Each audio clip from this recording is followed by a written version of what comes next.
তাহলে এর ফলে কি হয় না, এর ফলে যেটা আমরা দেখলাম সেটা হচ্ছে যে এই তিনটে নীতি, ওই মানে এই প্রবেশটা যে তাপ বিনিময় নীতি, তার অনুসারে তিনটি ঘটনা আমরা বললাম যে কখন কোনো একটা বস্তু উষ্ণতা বাড়তে থাকবে, কখন তার বস্তু উষ্ণতা কমতে থাকবে, আর কখন দুটোর উষ্ণতা স্থির হবে। সেটা তিনটে ঘটনা দিয়ে বুঝতে পারছি তিনটেই কন্ডিশন হতে পারে, তিনটে কন্ডিশন কি কি সেটা আমরা দেখে নিই।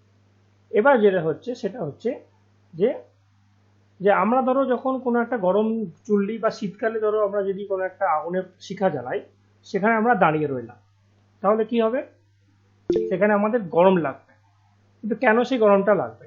সেই যে গরমটা লাগবে সেটা কি তাপ পরিচালন পদ্ধতির জন্য নাকি তাপ বিকিরণের জন্য? এখানে বলেছে যে জ্বলন্ত চুল্লির সামনে দাঁড়ালে আমাদের গরম লাগে, কারণ কি না আমাদের দেহ চুল্লি থেকে যে পরিমাণ তাপ শোষণ করে তার চেয়ে আমাদের দেহ কি করে, কম তাপ বিকিরণ করে বলেই এইরূপ অনুভূতি হয়। তাহলে আমরা চুল্লি থেকে বেশি পরিমাণ তাপ শোষণ করছি, কিন্তু হোয়ারাস আমাদের শরীর থেকে বিকিরণ, তাপমাত্রা যেটা বিকিরণ হচ্ছে সেটা পরিমাণটা ওর থেকে অনেক কম, তার থেকে না ওই চুল্লি যে তাপ বিকিরণ করছে তার থেকে অনেক কম। তার ফলে কি হয়, আমাদের গরমের অনুভূতি হয়। এটা এক নম্বর হলো। দু নম্বর কি বলছে, ধরো তুমি একটা বরফের, যেখানে আইসক্রিম কল থাকে বা বরফ ঠান্ডা বরফের চাই আছে, তার পাশে যদি তুমি গিয়ে দাঁড়াও তাহলে তোমার ঠান্ডা লাগবে, কারণ কি না ওখানে বরফ থেকে যে পরিমাণ তাপ বিকিরণ হচ্ছে আমাদের দেহ কি করছে তার থেকে বেশি পরিমাণ তাপ শোষণ করছে, মানে সরি ভুল বললাম, শোষণ করছে বলবো না, মানে ওখান থেকে যে পরিমাণ তাপ ওই বরফ থেকে বিকিরণ হচ্ছে তার থেকে অনেক বেশি পরিমাণ তাপ আমাদের দেহ থেকে বিকিরণ হচ্ছে।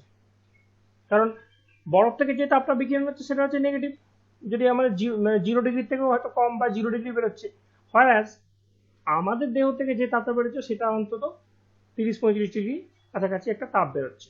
তাহলে কি দেখা গেল না আমাদের দেহ অনেক বেশি পরিমাণ তাপ ওখান থেকে বিকিরণ করছে, বা আমাদের দেহ থেকে বিকিরণ হচ্ছে বা বিকীর্ণ হচ্ছে।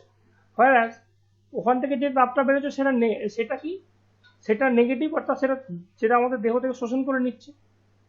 তাহলে বরফ কি করছে, বরফের যেহেতু বরফ থেকে তাপ বিকিরণ নেগেটিভ হচ্ছে, মানে কি মানে বরফ তাপ শোষণ করে নিচ্ছে, অর্থাৎ আমাদের দেহ থেকে একটা তাপ শোষণ করছে, আর আমাদের দেহ থেকে একটা তাপ বেরোচ্ছেও, তাহলে আমাদের দেহ থেকে যে পরিমাণ তাপ শোষণ করছে তার থেকে বেশি পরিমাণ তাপ বিকিরণ হচ্ছে, তার জন্য কি আমরা গরম অনুভব করছি। এই দুটোর কারণ এখানে যে ব্যাখ্যাটা ছিল সেই তার সঙ্গে লিগেলি পড়লেই বুঝতে পারবে। তাহলে আমরা এখানে দেখলাম বিকিরণ আর শোষণ, মানে একটা এমিশন আর একটা হচ্ছে অ্যাবসর্পশন, অর্থাৎ বিকিরণ শোষণ এই দুটো কিন্তু ঘটনা পারস্পরিক চলে। এবার এখানে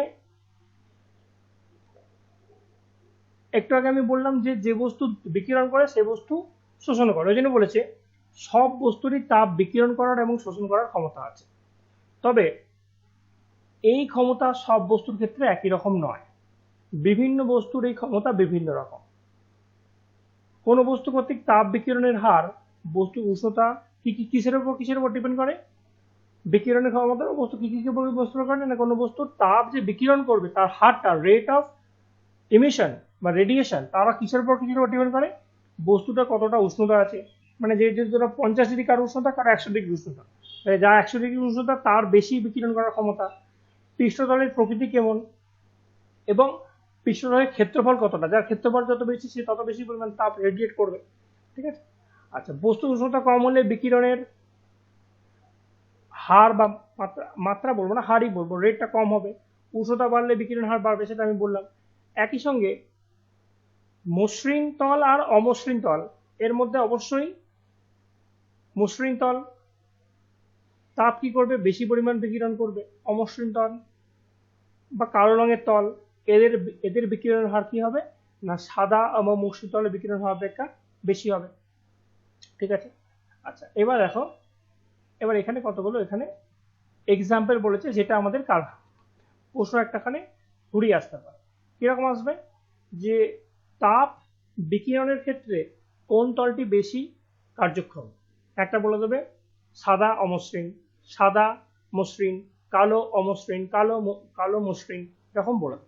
সেখানে তোমাকে বুঝতে হবে যে তাহলে আমাদের যে কটা বিষয়ের উপর ডিপেন্ড করে তার মধ্যে তাপ শোষণ বা বিকিরণের যে ব্যাপারটা ডিপেন্ড করে সেটা কোন তলের উপর কিরকম ভাবে এফেক্ট করে। তাহলে এখানে যেটা বলেছে একই উষ্ণতা এক, একটি অমসৃণ কালো তলের তাপ, অমসৃণ এবং কালো, এর তাপ বিকিরণের হারটা কি হবে?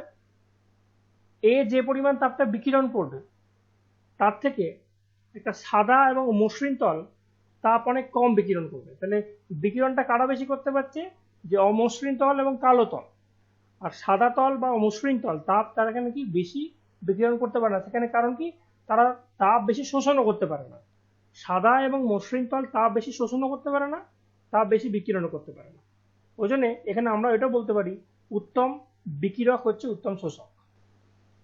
আর যার জন্য দেখবে যে তোমরা যখন শীতকালে আমাদের সাদা জামা কাপড় পরতে বলা হয়, কারণ কি? ও বেশি পরিমাণ তাপ শোষণ করতে পারে না, তার মানে কি? সে বেশি পরিমাণ তাপ বিকিরণও করতে পারে না। যার জন্য শীতকালে শীতকালে না, গরমকালে সাদা জামা পরলে কি হয়? একটু কম গরম লাগে। বা আবার যদি ধরো আমাদের যে ছাতা ব্যবহার করি তার রং কালো করতে কেন বলা হয়? কালো করলে কি হবে? সে বেশি পরিমাণ তাপ বিকিরণ করে দিতে পারবে, তাই জন্য কালো করতে বলা হয়। তো এইরকম ঘটনাগুলোই কিন্তু আমাদের এই চ্যাপ্টার থেকে মূলত প্রশ্নতে আসবে।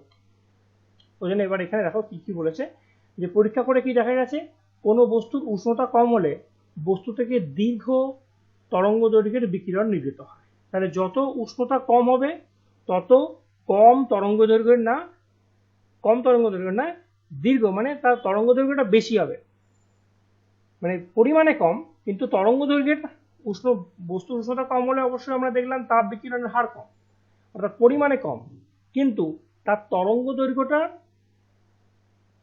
বেশি নির্গত হবে, মানে বেশি তরঙ্গ দৈর্ঘ্যের তাপ বিকিরণ হবে।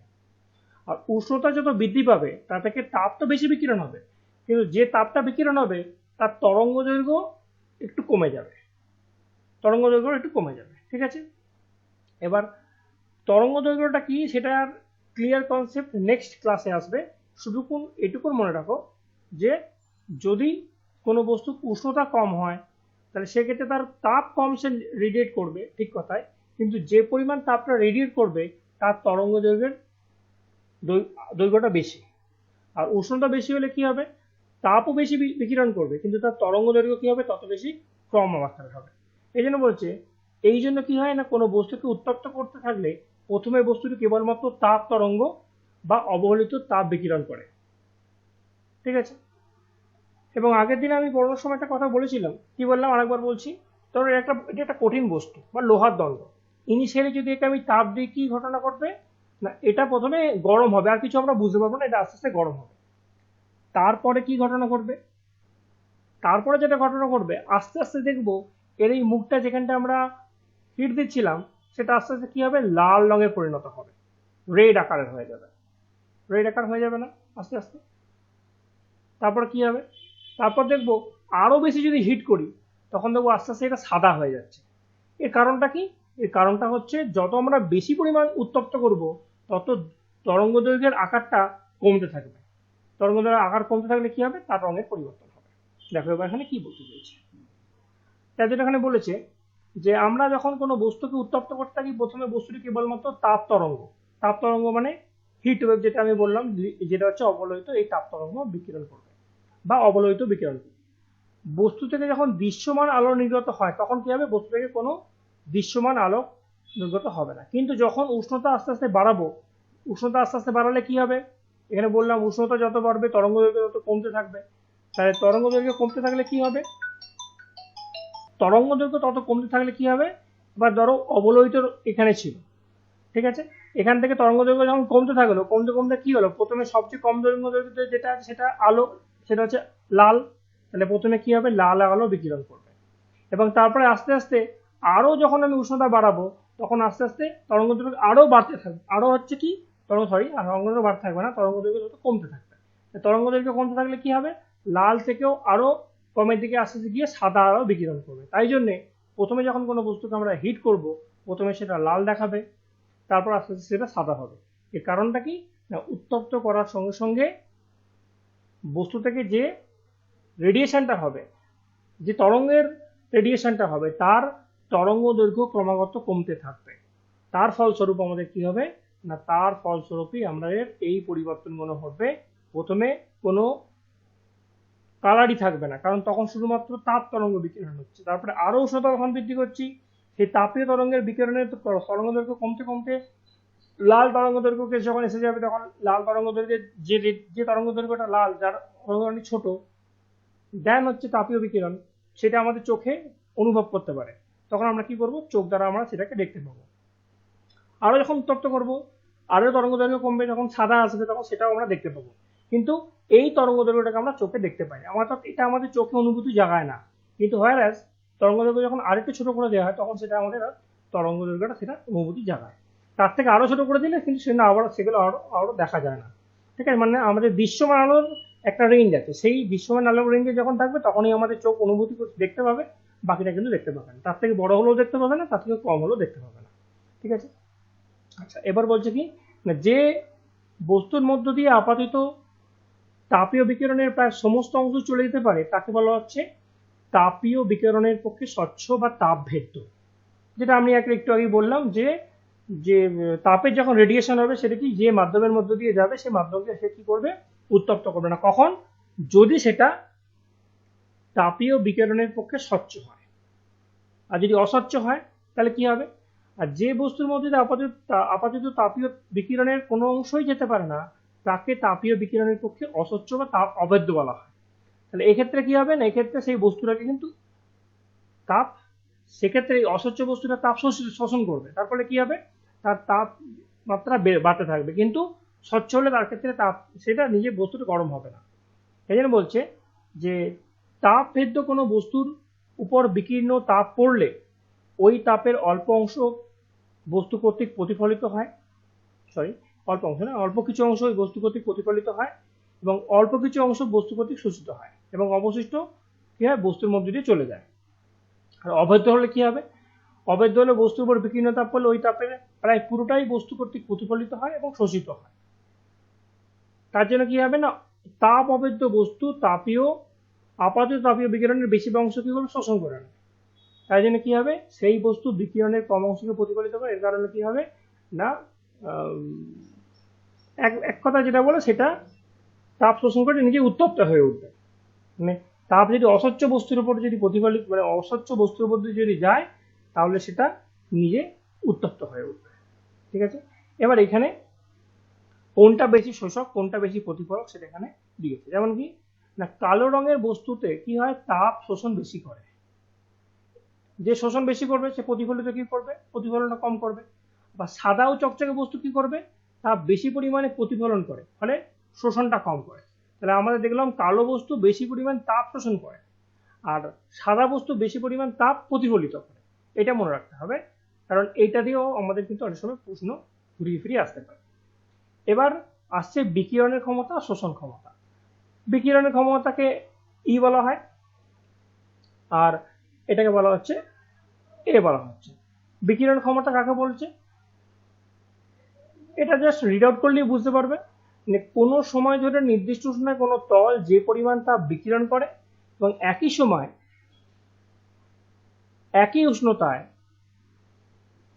একই ক্ষেত্রফল বিশিষ্ট একটি আদর্শ কৃষ্ণবস্তু যে পরিমাণ তাপ বিকিরণ করে, এই দুইয়ের তাপের অনুপাতকে বলা হচ্ছে ওই তলের তাপের বিকিরণের ক্ষমতা। তাহলে আদর্শ কৃষ্ণবস্তু কোনটা, যেখানে পুরোপুরি তাপটা শোষিত হয়ে যায় সেটাকে বলা যায় আদর্শ কৃষ্ণবস্তু। সেটা এর পরেই আছে। তাহলে এটাকে বলা হচ্ছে বিকিরণ ক্ষমতা। কোনটাকে না, তলটা যে পরিমাণ তাপ বিকিরণ করবে আর একই সময় ওই একই উষ্ণতায় একই ক্ষেত্র, মানে ধরো এখানে আমি একটা তল দিয়ে দিচ্ছি, এই যে তলটা আছে এই তলটা যে তাপ বিকিরণ করবে একই উষ্ণতায় একই ক্ষেত্রফল বিশিষ্ট একটা কৃষ্ণ বস্তু যে তাপ বিকিরণ করবে, এই দুটোর অনুপাতকে বলা হচ্ছে তার বিকিরণের ক্ষমতা। বোঝা গেল, তাপ বিকিরণ করবে সেই দুটোর অনুপাতকে বলা হচ্ছে বিকিরণ ক্ষমতা। অর্থাৎ কোনো বস্তুর বিকিরণ ক্ষমতা মানে কি, ওই তল দ্বারা বিকীর্ণ তাপের পরিমাণ বা ওই তলের সমান ক্ষেত্রফল বিশিষ্ট কৃষ্ণ বস্তু দ্বারা বিকীর্ণ তাপের পরিমাণ। এটা সংজ্ঞাটা আমাদের মনে রাখা প্রয়োজন। শুধুমাত্র অনুপাত মনে রাখলে হবে যে বিকিরণ ক্ষমতা হচ্ছে দুটো তাপের পরিমাণের অনুপাত, যার ফলে এর কোনো একক নেই।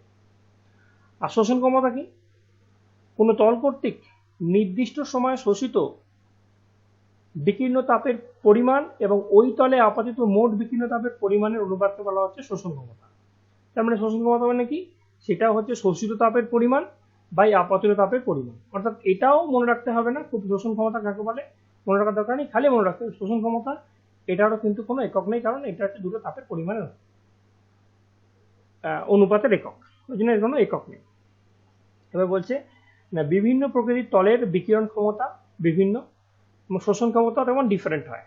যেমন কি আদর্শ কৃষ্ণ বস্তু আপাতিত বিকিরণকারী সবটাই শোষণ করে নেয়। মানে আদর্শ কৃষ্ণ বস্তু বলতে কি না, যে বস্তুতে কোনো বিকিরণ মানে কোনো তাপ যদি বিকীর্ণ হয়ে পড়ে আপাতিত হয় তাহলে তার সবটুকু সে শোষণ করে নেয়। তাই জন্যে এর শোষণ ক্ষমতা হচ্ছে হচ্ছে সবচেয়ে বেশি 1, যেটাকে 1 বলা হয়। ওকে, আর আরটা হচ্ছে কি, আরটা হচ্ছে প্রতিফলক। যে কোনো কিন্তু যে হচ্ছে কোনো তাপ শোষণ করে না, পুরোটাই প্রতিফলিত করে দেয়, সেটাকে বলা হচ্ছে উত্তম উত্তম শোষক। আর একটা হচ্ছে উত্তম প্রতিফলক। এবার এখানে কি পরীক্ষা করে দেখা গেছে না, যে বস্তুর শোষণ ক্ষমতা বেশি সেই বস্তুর বিকিরণ ক্ষমতাও বেশি। অর্থাৎ যে বস্তু তাপের উত্তম শোষক সেটি তাপের উত্তম বিকিরক, যে বস্তু তাপের মন্দ শোষক সেটি তাপের মন্দ বিকিরক। এটা হচ্ছে তাপের ক্ষেত্রে একদম একটা পরীক্ষালব্ধ ফ্যাক্ট কি না, যে বস্তু বেশি পরিমাণ তাপ শোষণ করার ক্ষমতা আছে সে বস্তু বেশি পরিমাণ তাপ বিকিরণ করারও ক্ষমতা আছে। ঠিক আছে, এটা বললাম। যার জন্য কি বলেছে না, কালো রঙের বস্তু তাপের উত্তম বিকিরক এবং উত্তম শোষক, আর সাদা ও চকচকে বস্তু কি তাপের বিকিরণ ক্ষমতা কম, তার শোষণ ক্ষমতাও কম। সে তাপটা কম বিকিরণ করতে পারে, আবার কেন বিকিরণ করতে পারে না, তার শোষণটা বেশি পরিমাণ তো শোষণই করেনি, সে যদি না গ্রহণ করে তাহলে শোষণটা করবে করতে।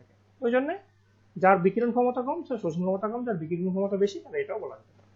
এবার হচ্ছে কারশফের সূত্র। কারশফের সূত্রটা কিছুই নয়, শুধু জাস্ট মনে রাখলেই হবে, কারণ অনেক সময় এই স্টেটমেন্টটা তুলে দিয়ে বলতে পারে এটি কার সূত্র, কারশফের নাকি স্টিফেন বোলজম্যান, এরকম অনেকগুলো সূত্র বলতে পারে। সেটা কি না, নির্দিষ্ট উষ্ণতায় সকল বস্তুর বিকিরণ ক্ষমতা এবং শোষণ ক্ষমতার অনুপাত ধ্রুবক, এবং এই অনুপাত ওই উষ্ণতায় আদর্শ কৃষ্ণ বস্তুর বিকিরণ ক্ষমতার সঙ্গে সমান। এইটুকু জাস্ট মনে রাখলেই হবে।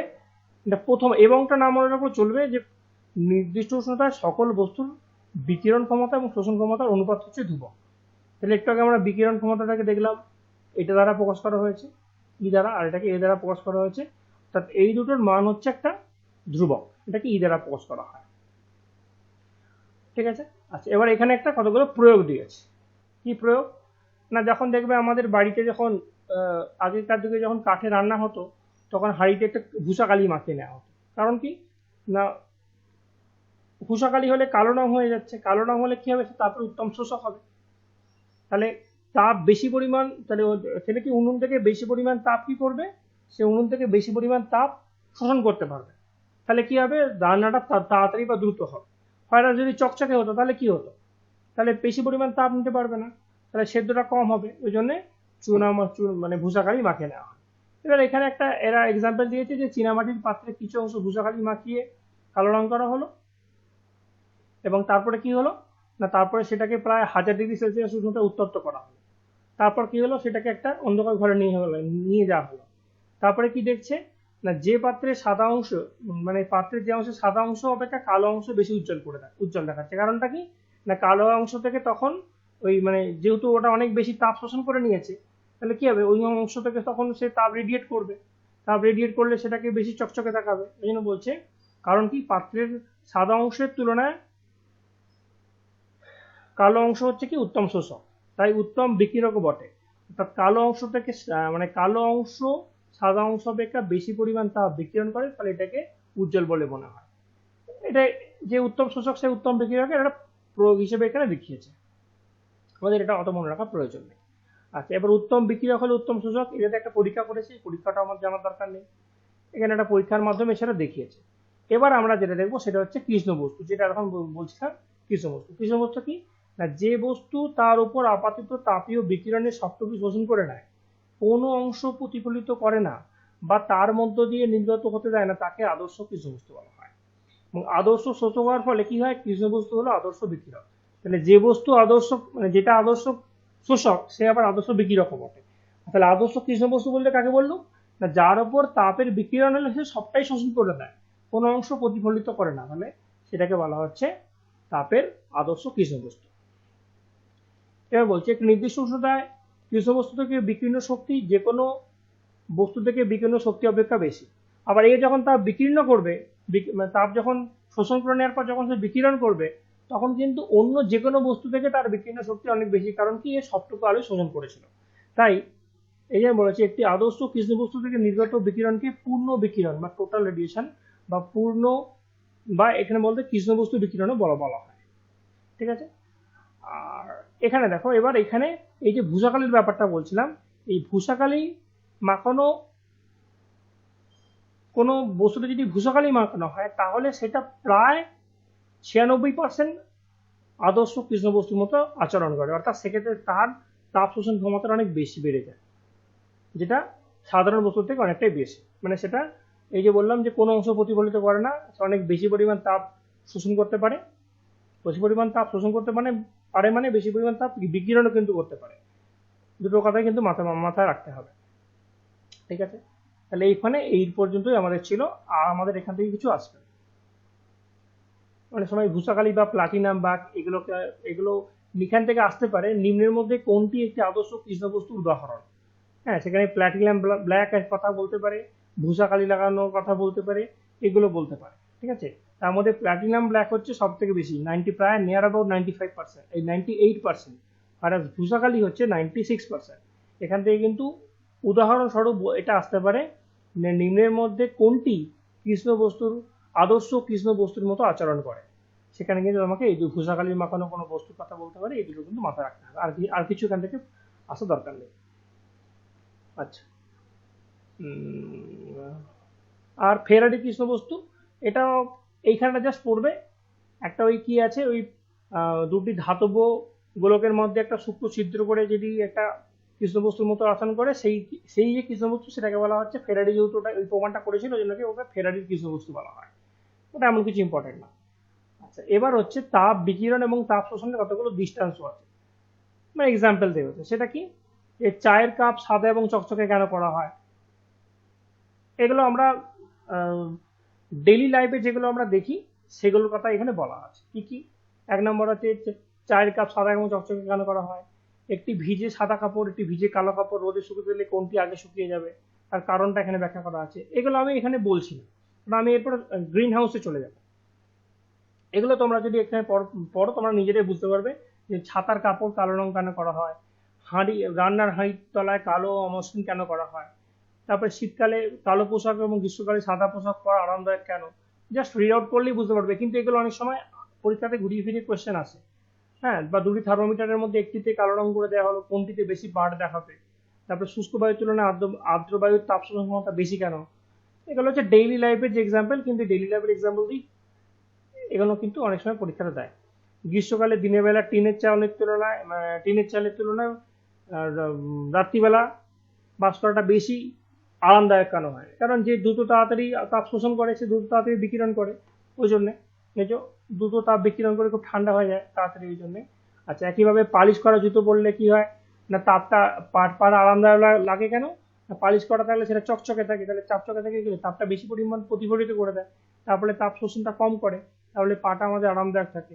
ঠিক আছে, যেমন ফায়ার ব্রিগেডের কর্মীরা সাদা চকচকে পোশাক পরে আসে কেন না, এখানে কি হয়, তাদের যেহেতু সাদা চকচকে বেশি পরিমাণ তাপকে বিকীর্ণ মানে তাপ প্রতিফলিত করে দেয়, তারপরে এখন তাপ শোষণটা কম হয়, তারপরে তাদের দেহটা একটু অপেক্ষাকৃত কম শীতল থাকে, তার জন্য তারা আগুনের কাছাকাছি যেতে পারে। একইভাবে অনেকগুলো এখানে অপশান রয়েছে। ঠিক আছে, আমি সেখানে যাচ্ছি না, আমি এবার একদম নেক্সট পয়েন্টে চলে আসবো, সেটা হচ্ছে গ্রিন হাউস এবং গ্রিন হাউস এফেক্টটা কি আছে। তারপরে গ্রিন হাউস বলছে যে শীত প্রধান দেশে গাছপালা, সবজি, ফল, তার মধ্যে কেউ একজন গান জুড়ে দিই। তাহলে শীত প্রধান দেশে গান এই ধরনের গানটা হচ্ছে, গান নয়, গাছপালা, সবজি, ফল হচ্ছে, তার সঙ্গে দেখলাম কিছু গানও হলো।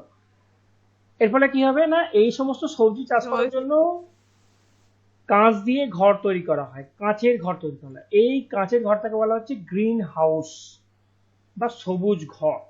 এতে কি হবে, খুব সুন্দরভাবে এটুকু জাস্ট পড়লেই বুঝতে পারবে কি জিনিসটা ঘটনাটা ঘটে। গ্রিন মানে সবুজ? হ্যাঁ, নীল মানে সবুজ না, গ্রিন মানে ঘর, শীত প্রধান দেশে গান। আচ্ছা, এবার দেখা যাক যে সূর্যের উষ্ণতা বেশি বলে কি হয়, সূর্য থেকে নির্গত বিকীর্ণ তাপের একটা বড় অংশ কি হয়, খুব ক্ষুদ্র তরঙ্গ দৈর্ঘ্য হয়। তাহলে সূর্যের উষ্ণতা খুব বেশি, কারণ আমরা জানলাম যার উষ্ণতা বেশি তার তরঙ্গ দৈর্ঘ্য ক্ষুদ্র হবে। তাহলে সূর্য থেকে যখন আসছে খুব বেশি উষ্ণতা, তখন কি হবে, সে বিকিরণ খুব তরঙ্গ দৈর্ঘ্য আসছে। এবার এটা কি হয়, সাধারণত কাঁচ এই খুব ক্ষুদ্র তরঙ্গ দৈর্ঘ্যের বিকিরণের পক্ষে স্বচ্ছ বলে কি হয়, সহজেই কাঁচ ভেদ করে গ্রিন হাউসের ভিতরে প্রবেশ করছে। ফলে কি হবে না, ঘরের উষ্ণতা বৃদ্ধি পাচ্ছে, ঘরের উষ্ণতা বৃদ্ধি পাচ্ছে। কিন্তু কি হবে না, ঘরের উষ্ণতা সূর্যের তুলনায় কম হওয়ায় তারপরে কি হবে, যাই হোক, তাহলে কি বললাম, তার ফলে ঘরের ভিতরের মাটি বা গাছপালা কি করলো, অপেক্ষাকৃত বেশি তরঙ্গ দৈর্ঘ্যের তাপ বিকিরণ করে। কম তরঙ্গ দৈর্ঘ্যের আলো ঢুকলো আর কি করলো, বেশি তরঙ্গ দৈর্ঘ্যের তাপটা সে বিকিরণ করলো। তাহলে কোনটাকে শোষণ করে নিল, সে কম তরঙ্গ দৈর্ঘ্যের আলোটা শোষণ করে নিল, নিয়ে কি করলো, গাছপালা বা মাটি যেটা করলো সেটা হচ্ছে খুব বেশি তরঙ্গ দৈর্ঘ্যের তাপ বিকিরণ করলো। এবার এই যে বেশি তরঙ্গ দৈর্ঘ্যের তাপটা করলো, সেটা কাঁচের পক্ষে কিন্তু অসহ্য হয়ে গেল। মানে খুব ক্ষুদ্র ক্ষুদ্র ফুটো, কথা যদি খুব মানে ভাবি, ক্ষুদ্র ক্ষুদ্র ফুটো ছিল, সেখান থেকে ঢুকে গেছে, এবার সে এসে তার আকৃতি বেড়ে গেছে, সে আর বেরোবার সময় বেরোতে পারছে না। এটা খুব সহজ ভাষায় বোঝাতে চাই। তাহলে কি হলো, তখন এই যে তরঙ্গ দৈর্ঘ্যটা বেড়ে গেল, এর ফলে কি হলো, কাঁচ এই দীর্ঘ তরঙ্গ দৈর্ঘ্যের বিকিরণের পক্ষে অসহ্য। ফলে কি হলো না, ঘরের ভিতর থেকে তাপ আর কাঁচ ভেদ করে বেরিয়ে যেতে পারে না। এর ফলে কি হয় না, শীত প্রধান দেশে গ্রিন হাউসের অভ্যন্তরে ঘরটা বেশ কিন্তু গরম থাকবে। তাহলে ঢুকার সময় ঢুকতে পারছে আর বেরোনোর সময় বেরোতে পারছে না, কারণ কি, তরঙ্গ দৈর্ঘ্যের পার্থক্য হয়ে যাচ্ছে। কম তরঙ্গ নিয়ে ঢুকছে, আর ওখানে সূর্য তরঙ্গ দৈর্ঘ্য থেকে যখন গাছপালা যেগুলো শোষণ করে নিচ্ছে, তখন তার উন্নত উষ্ণতা কমে যাচ্ছে। তার ফলে কি হচ্ছে, মানে যেটা সূর্যের তুলনা খুব কম হয়ে যাচ্ছে, তার ফলে কি হচ্ছে না, ভেতরটা আগে যা গরম ছিল তার থেকে, আগে যা ঠান্ডা ছিল তার থেকে গরম হয়ে যাচ্ছে, কিন্তু তরঙ্গ দৈর্ঘ্যটা কমে যাচ্ছে। ঠিক আছে, তার ফলে গরমটা আর বাইরে বেরোতে পারছে না, যেহেতু কাঁচের ঘর, হিটটা বেরোতে পারছে না, কিন্তু আলোটা ঢুকে যাচ্ছে। এটাকে বলা হচ্ছে সবুজ ঘর, গ্রিন হাউস। এই গ্রিন হাউস এফেক্ট আমাদের পৃথিবীতেও দেখা যাচ্ছে। যদি আমাদের পৃথিবীতেও যদি এরকম গ্রিন হাউস এফেক্ট না থাকতো, তাহলে দেখা যেত আমাদের পৃথিবী থেকেও পৃথিবী -ডিগ্রিতে রান করতো। পৃথিবীর তাপমাত্রা কিন্তু এত বেশি থাকতাম, তারপরে অনেক কমে যেত। ঠিক আছে, এই জন্য আমাদের পৃথিবী থেকে কি গেছে, কতগুলো গ্রিন হাউস আছে, যেমন কার্বন ডাই অক্সাইড। এই জন্য বলেছে যে পৃথিবীর বায়ুমণ্ডলে এমন কিছু গ্যাসের উৎস আছে যেগুলো কি পৃথিবীকে একটি বিশাল গ্রিন হাউস তৈরি করে, গ্রিন হাউসের মতো রেডি করে রেখেছে। এই গ্যাসগুলি খুব অল্প পরিমাণে বায়ুমণ্ডলে উপস্থিত থাকে, খুব অল্প পরিমাণে আছে, তা সত্ত্বেও এগুলোকে আমাদের কিন্তু পৃথিবীকে একটা গ্রিন হাউসের মতো, মানে ছোট তরঙ্গ দৈর্ঘ্যে ঢুকতে দিচ্ছে, কিন্তু তরঙ্গ দৈর্ঘ্য মানে খুব যখন বড় হয়ে যাচ্ছে সেটাকে আর বেরোতে দিচ্ছে না, তার ফলে আমাদের পৃথিবী একটু উত্তপ্ত থাকছে। এগুলি কিন্তু গ্রিন হাউস নামে, এই গ্যাসগুলি গ্রিন হাউস গ্যাস নামে পরিচিত। কি কি গ্যাস, এই গ্যাসগুলির মধ্যে একটা হচ্ছে জলীয় বাষ্প, 2 নম্বর হচ্ছে কার্বন ডাই অক্সাইড, 3 নম্বর মিথেন, 4 নম্বর নাইট্রাস অক্সাইড, তারপর হচ্ছে ক্লোরোফ্লোরোকার্বন ইত্যাদি। এবার এখানে তোমাদের যে প্রশ্নটা আসবে, নিম্নের মধ্যে কোনটি গ্রিন হাউস গ্যাস নয়? 1 জলীয় বাষ্প, 2 carbon die oxide, 3 carbon monoxide, খুব বেশি পরিমাণে অপশনটা থাকে, আর 4 নম্বর দিয়ে দেবে মিথেন। তাহলে তোমাদের কোনটা নয়? কার্বন মনোক্সাইড, সিওটা নয়। কার্বন ডাই অক্সাইড কিন্তু, কার্বন ডাই অক্সাইড, মিথেন, জলীয় বাষ্প সবাই, কিন্তু কার্বন মনোক্সাইডটা নয়। আর এখানে আরো একটা রকম অপশন থাকতে পারে যে নিম্নের মধ্যে কোনগুলি কার্বন ডাই অক্সাইড, এইসব কোনগুলি গ্রিন হাউস গ্যাস নয়, বা কোনগুলি গ্রিন হাউস গ্যাস। 1 নম্বর দিয়ে দেবে কার্বন ডাই অক্সাইড, 2 নম্বর দিয়ে দেবে মিথেন, 3 নম্বর দিয়ে দেবে ক্লোরোফ্লোরোকার্বন, 4 নম্বর অপশন দেবে উপরের সবকটি। তখন তোমাকে উপরের সবকটি লিখতে হবে। ঠিক আছে, এবার এরা কিভাবে গ্রিন হাউস এফেক্টটা আমাদের পৃথিবীতে বজায় রাখছে সেটা দেখা যায়। কিভাবে না, সূর্য থেকে নির্গত ক্ষুদ্র তরঙ্গ দৈর্ঘ্য সম্পন্ন বিকিরণ। সূর্য থেকে কেন ক্ষুদ্র তরঙ্গ সম্পূর্ণ বেরোচ্ছে না, সূর্যের উষ্ণতা আমরা জানি খুব বেশি, তাহলে যার উষ্ণতা বেশি হবে তার তরঙ্গ দৈর্ঘ্য তো কম হবে। খুব ক্ষুদ্র ক্ষুদ্র তরঙ্গ দৈর্ঘ্য সম্পন্ন বিকিরণ সহজেই এই গ্রিন হাউস গ্যাসগুলো বা অন্যান্য গ্যাস ভেদ করে ভূপৃষ্ঠের মধ্যে এসে পৌঁছে যাচ্ছে। অর্থাৎ এখানে যারা গ্রিন হাউসের মতো কাজ করছিল তাদেরকে ভেদ করে এসে যাচ্ছে। কারণ আমরা জানি আমাদের পৃথিবী যে আছে তার উপরে অনেক বায়ুমণ্ডল আছে, তার মধ্যে এই carbon die oxide, methane, nitrous, ক্লোরোফ্লোরোকার্বনের এক ধরনের স্তর আছে। তাহলে এই স্তরগুলোকে এই ক্ষুদ্র তরঙ্গ দৈর্ঘ্য বিকিরণ সব সহজে ঢুকে যাচ্ছে। এর ফলে কি হচ্ছে না ভূপৃষ্ঠ গরম হয়ে উঠছে, এবং ভূপৃষ্ঠ থেকে যখন ভূপৃষ্ঠ যখন এবার তাপটা বিকিরণ করছে, তাহলে আমরা কি বললাম, যে বস্তু তাপ শোষণ করবে সে বিকিরণও করবে। তাহলে ভূপৃষ্ঠ কি করবে, যখন বিকিরণ করছে তখন সে তো আর সূর্যের মতো আর হিট নয়, যে তখন তাহলে তার ফলে কি করছে, সে অত ক্ষুদ্র দৈর্ঘ্য সম্পন্ন গ্যাসকে আর মানে তাপকে বিকিরণ করতে, ক্ষুদ্র দৈর্ঘ্য সম্পন্ন তরঙ্গ বিকিরণ করতে পারছে না। তখন কি করছে, সে অপেক্ষাকৃত বেশি তরঙ্গ দৈর্ঘ্য সম্পন্ন তাপ বিকিরণ করছে। ঠিক আছে, ঠিক আছে। তার ফলে কি হয়, তখন এই গ্রিনহাউস গ্যাস এই অবলোহিত বিকিরণ শোষণ করে আবার নিঃসরণ করছে, তখন তাকে আর ওদিকে যেতে দিচ্ছে না, তাকে আবার তাকে রিফ্লেক্ট করছে নিজের দিকে। তার ফলে কি হয়, ফলে নিশ্চিত বিকিরণের কিছু অংশ আবার ভূপৃষ্ঠে এসে পৌঁছায়, ফলে ভূপৃষ্ঠ ও বায়ুমণ্ডল কিছুটা গরম হয়ে ওঠে। এই প্রক্রিয়াটাকে বলা হচ্ছে গ্রিনহাউস এফেক্ট। এবার এখানে বলেছে যে গ্রিনহাউস প্রক্রিয়াটির অস্তিত্ব না থাকলে ভূপৃষ্ঠের গড় উষ্ণতা বর্তমান যে উষ্ণতা আছে তার থেকে প্রায় 35 ডিগ্রি কম হতো। সেক্ষেত্রে আমাদেরকে অনেক প্রতিকূল পরিবেশের মধ্যে আমাদের বেঁচে থাকতে হতো। ওরা ধরো আমাদের এখন মাঝে সাঝে 48 ডিগ্রি ওঠে, ম্যাক্সিমাম হয়তো ওঠে খুব গরমকালে, তা আমাদের দেশে হয় না, আমাদের দেশে 40-42 ম্যাক্সিমাম ওঠে। তাহলে আমাদের বর্তমান যদি তাপমাত্রা আজকে আমাদের এখন বর্তমান তাপমাত্রা আজকের দিনে কত, এখানে দেখতে পাচ্ছি 32 ডিগ্রি সেলসিয়াস। তাহলে এর থেকে যদি 35 ডিগ্রি কম হতো, তাহলে আমাদের এখানেই বর্তমান তাপমাত্রা কত হতো, -3 ডিগ্রি। তাহলে আমাদের অনেকটাই প্রতিকূল পরিস্থিতির মধ্যে বেঁচে থাকতে হতো। আর তাহলে যেখানে শীতপ্রধান দেশ মানে পার্বত্য অঞ্চল, সেখানে তো এখনই 0 ডিগ্রি থাকে, সেখান থেকে আরো -35 হয়ে যেত, সেখানে মানুষজন বসবাসই করতে পারতো না। তাই জন্যে পৃথিবীতে বিভিন্ন রকম গ্রিনহাউস গ্যাসের অস্তিত্ব আছে বলে কিন্তু আমাদের কিন্তু পৃথিবী অনেকটা বেশি উষ্ণ আছে। এবার এর কিন্তু খুব প্রভাবও পড়ছে। কিরকম, যদি এই গ্রিনহাউস গ্যাসগুলোর বেশি পরিমাণ বেড়ে যায়, তাহলে কি হবে, তাহলে খুব বেশি পরিমাণ উষ্ণতা মানে বেশি পরিমাণ গ্রিনহাউস ইফেক্টটা বেড়ে যাবে। তার ফলে কি হবে, তারপরে পৃথিবীতে আরো বেশি পরিমাণ উষ্ণতা তৈরি হবে। এখন যে উষ্ণতা আছে ব্যালেন্স উষ্ণতা আছে, কিন্তু গ্রিনহাউসের পরিমাণ যদি বেড়ে যায়, মানে কার্বন ডাইঅক্সাইডের পরিমাণ যদি খুব বেড়ে যায়, মিথেন নাইট্রাস অক্সাইডের পরিমাণ খুব বেশি বেড়ে যায়, তাহলে কি হবে, আরো বেশি উষ্ণতা বাড়তে থাকবে। তখন সেটাকে বলা হচ্ছে এনহ্যান্সড গ্রিনহাউস এফেক্ট। এখন যেটা আছে গ্রিনহাউস এফেক্ট হচ্ছে সেটা খুব ভালো, কিন্তু যদি খুব বেশি বাড়তে থাকে তখন এই ধরনের সমস্যা হবে। এই জন্য কি বলেছে, যে মানুষের ক্রিয়াকলাপের জন্য কৃত্রিমভাবে বায়ুমণ্ডলে উপস্থিত সবুজ ঘর গ্যাসের পরিমাণ ক্রমশ বাড়ছে। বায়ুমণ্ডলে সবুজ ঘর গ্যাসগুলো কোনগুলো আছে, যেটা বললাম কার্বন ডাইঅক্সাইড, মিথেন, এগুলো আছে, ক্লোরোফ্লোরোকার্বন। এর ফলে ভূপৃষ্ঠ এবং বায়ুমণ্ডলের উষ্ণতা কি হয়, দিন দিন বাড়ছে। এই ঘটনাটাকে বলা হচ্ছে এনহ্যান্স গ্রিনহাউস এফেক্ট। এর ফলে কি হবে না, এর ফলে পানীয় জলের মান খারাপ হয়ে যাবে এবং পরিমাণটা কমে যাবে, চাষ এবং বিদ্যুৎ উৎপাদনে জলের অভাব দেখা দেবে। তারপরে কি হবে, এখানে দেখো জলের পরিমাণ কমবে না, পানীয় জলের পরিমাণ কমবে। তারপরে কি হবে, সমুদ্র জলের উচ্চতা বেড়ে যাবে, ফলে ভূপৃষ্ঠের বেশ কিছু অংশ জলের তলা ডুবে যাবে। সমুদ্র জলের উচ্চতা কেন বেড়ে যাবে না, যেখানে আমাদের ওই মানে ওই যে সুমেরু এবং কুমেরুতে যে সমস্ত পাহাড়ের মানে যে সমস্ত পাহাড় বলবো না, বরফের চাইগুলো জমে আছে, বরফ অংশ, সেগুলো কি হবে, আস্তে আস্তে গলতে শুরু করবে। তারপরে সেই জলটা সমুদ্রের মারফত এসে সমুদ্রের উপকূলবর্তী অংশগুলোকে ডুবিয়ে দেবে। উদ্ভিদ ও প্রাণীর মৃত্যুর হার বেড়ে যাবে, বন সম্পদ ধ্বংস হবে। ঠিক আছে, এইগুলো এই ঘটনার জন্য ঘটবে। কোন কিছুর জন্য না, এনহ্যান্স গ্রিনহাউস ইফেক্টের জন্য। এখানে বলেছে যে এই সমস্ত এনহ্যান্স গ্রিনহাউস ইফেক্ট ঘটতে না দেওয়ার ব্যাপারে আমরা যদি এখনো সচেতন না হই, ভবিষ্যতে জীবজগতের অস্তিত্ব বিপন্ন হবে। এটা জাস্ট একটা সাজেশন এখানে দিয়ে রেখেছে, যাতে করে স্টুডেন্টদের মধ্যে মূল্যবৃদ্ধি মানে তাদের মান উন্নয়ন হয়। তাহলে এটা আমরা পড়লাম, গ্রিনহাউস এফেক্ট পড়লাম। এবার হচ্ছে স্টিফেন্সের সূত্র। স্টিফেন্সের সূত্রটা কি, স্টিফেন্সের সূত্র বলছে যে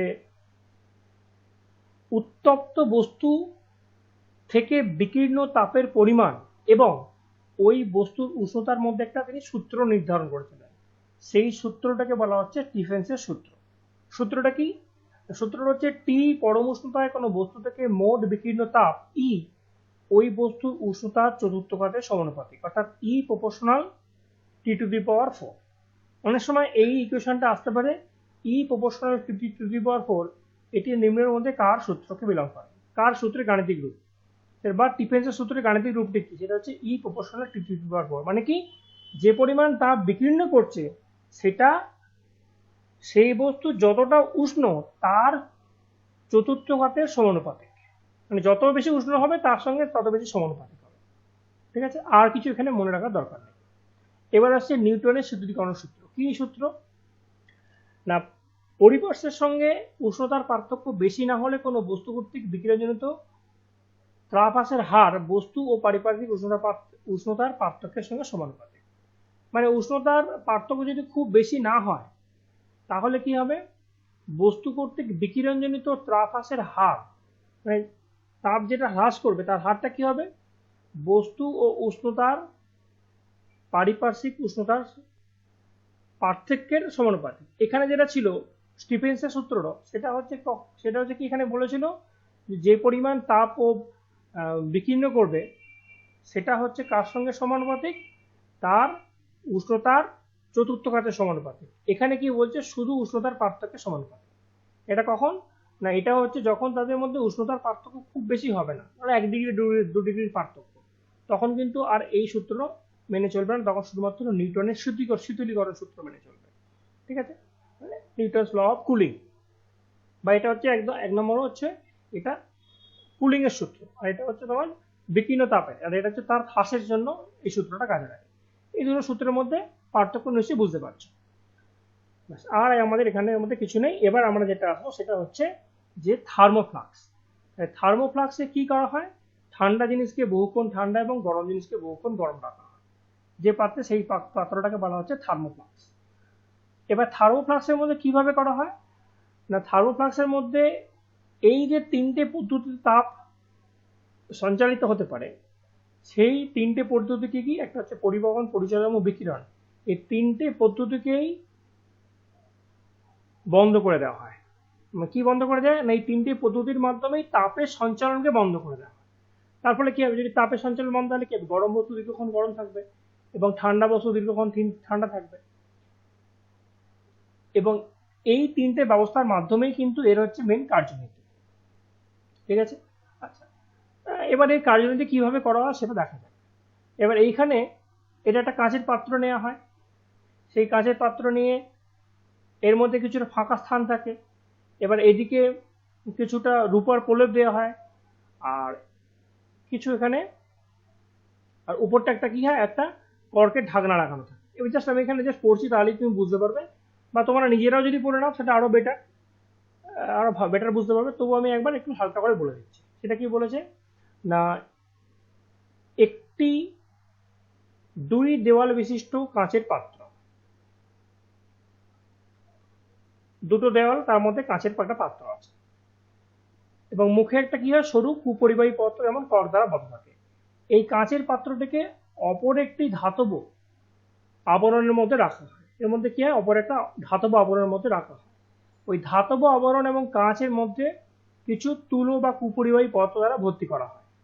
ঠিক আছে, এবং এর মধ্যে একটা স্প্রিংও রাখা হয়, যাতে মানে ওই ঝাঁকুনি বা অন্য কিছুর জন্য ওই কাঁচের পাত্রটা ভেঙে না। তাহলে 1 নম্বর কি বলা হলো, এটা একটা কাঁচের পাত্র রাখা আছে, তাকে একটা ধাতব পাত্রের মধ্যে বসানো আছে, এবং সেই ধাতব পাত্রের মাঝখানে কি করা আছে না, কিছু তুলো জাতীয় পদার্থ দেওয়া আছে, এবং তার মধ্যে অবশ্যই বায়ুস্থল স্থানও আছে।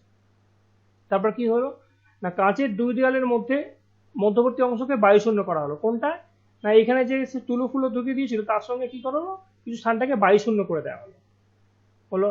তারপর কি হলো না, বাইরের দেওয়ালের ভেতর দিক এবং ভিতরের দেওয়ালের বাইরের দিকে কি হলো, উপর প্রলেপ লাগিয়ে দেওয়া হলো। মানে বুঝতে পারছো কোনটা, এটা হচ্ছে ভেতরের দেওয়াল, এই ভেতরের দেওয়ালের বাইরের দিক মানে কোনটা, এই অংশটা। আর বাইরের দেওয়ালের ভেতর দিক মানে ভেতর দিকটা, রূপোর প্রলেপ দিয়ে দেওয়া হলো। এর ফলে কি হবে, রূপোর প্রলেপ দেওয়া হলে তাপটা বিকিরণে করতে পারবে না। ঠিক আছে, মানে বিকিরণ পদ্ধতিতে তাপ ভেতরে ঢুকতে পারবে না, বা বিকিরণ পদ্ধতিতে তাপ বাইরেও বেরোতে পারবে না। আচ্ছা, এবার বলছে কি, পাত্রটা কি কাঁচ দিয়ে তৈরি হয়, কাঁচ হচ্ছে তাপের কুপরিবাহী।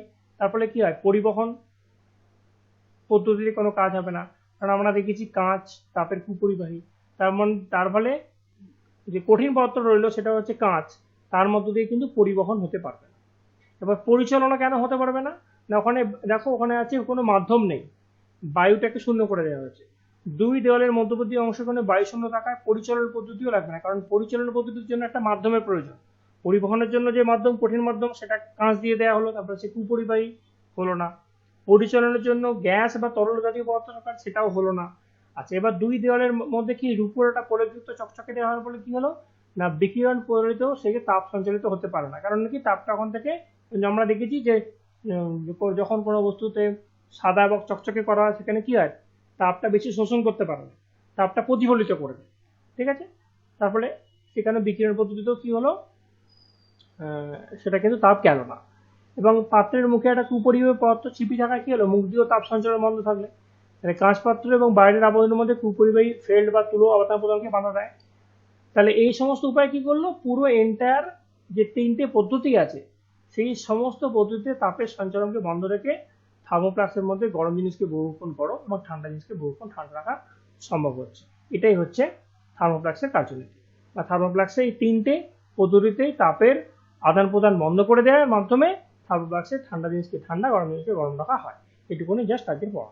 আর আগে যদি এটা আমি বলে দিয়েছিলাম যে একটি কাঠের ব্লক এবং ধাতব ব্লক স্পর্শ করলে কোনটাকে বেশি ঠান্ডা লাগবে, সেটা আমি আগের দিন বলে দিয়েছিলাম। তবু আগের দিন যেহেতু উদ্বোধন ছিল না, আমি আরেকবার জাস্ট বলছি যে সেটা হচ্ছে, ধরো এইটা একটা কাঠের ব্লক আর এটা একটা লোহার ব্লক। ঠিক আছে, এবার এইটার উষ্ণতা আছে 45 ডিগ্রি আর এরও উষ্ণতা আছে 45 ডিগ্রি। তাহলে এটাকেও তুমি, এটা হচ্ছে কাঠ আর এটা হচ্ছে লোহা,